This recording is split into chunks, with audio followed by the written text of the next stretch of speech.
Bonjour, je me présente, je suis Rouloute. Je suis consultante de système d'information clinique à Paris. Et aujourd'hui, je vous présente le premier exercice intégrateur pour le premier module du cours Approche systématique pour la gouvernance des systèmes de santé. Commençons tout d'abord par l'histoire patient.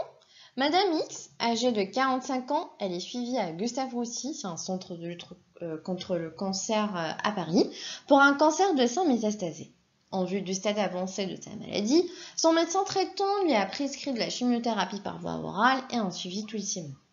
Madame X gère seule maintenant son traitement à domicile. Ne plus être suivie à l'hôpital l'inquiète. Ce traitement lui provoque parfois des périodes de rechute, des épisodes en fait où la patiente ne peut pas accomplir normalement ses activités de vie quotidienne. Madame X vit seule et malgré ça, elle ne veut pas faire appel aux aides à domicile. En cas de besoin, elle contacte son médecin traitant. Souvent, c'est difficile à avoir son médecin au téléphone vu la charge de travail qu'il possède. Et afin de surmonter sa maladie et de changer d'expérience, elle participe à des ateliers organisés par une association pour les patients atteints de cancer qui est située au niveau de son quartier. En se basant sur l'histoire de la patiente, des éléments peuvent être identifiés concernant le processus de soins. Savoir en premier lieu les besoins.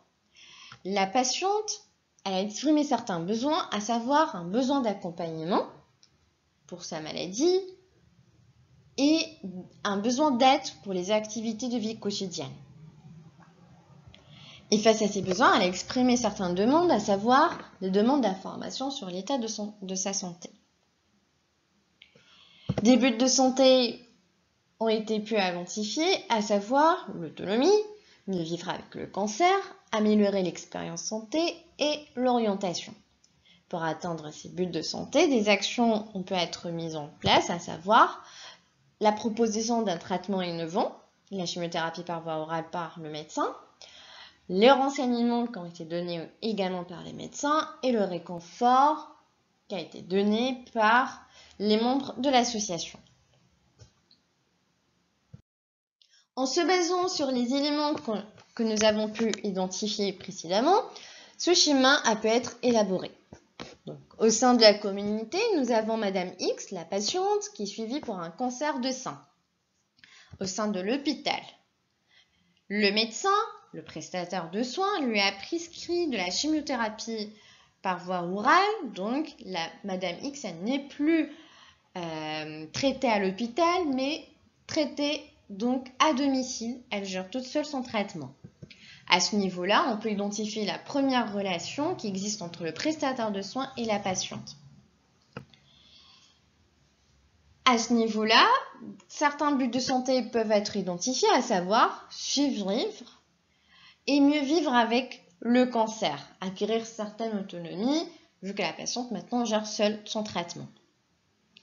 Pour atteindre ces buts de santé, des critères de qualité ont pu être identifiés, à savoir la globalité de la prise en charge de la patiente, la continuité des soins et l'approche centrée sur la personne.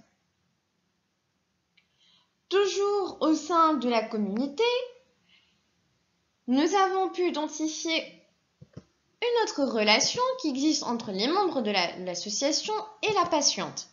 Il s'agit d'une relation d'aide, une relation qui permet de partage d'expérience. À ce niveau, certains buts de santé peuvent être identifiés, à savoir améliorer l'expérience de santé, l'orientation et le réconfort de la patiente. L'exercice est terminé. Espérons que ça a été clair. Je vous remercie.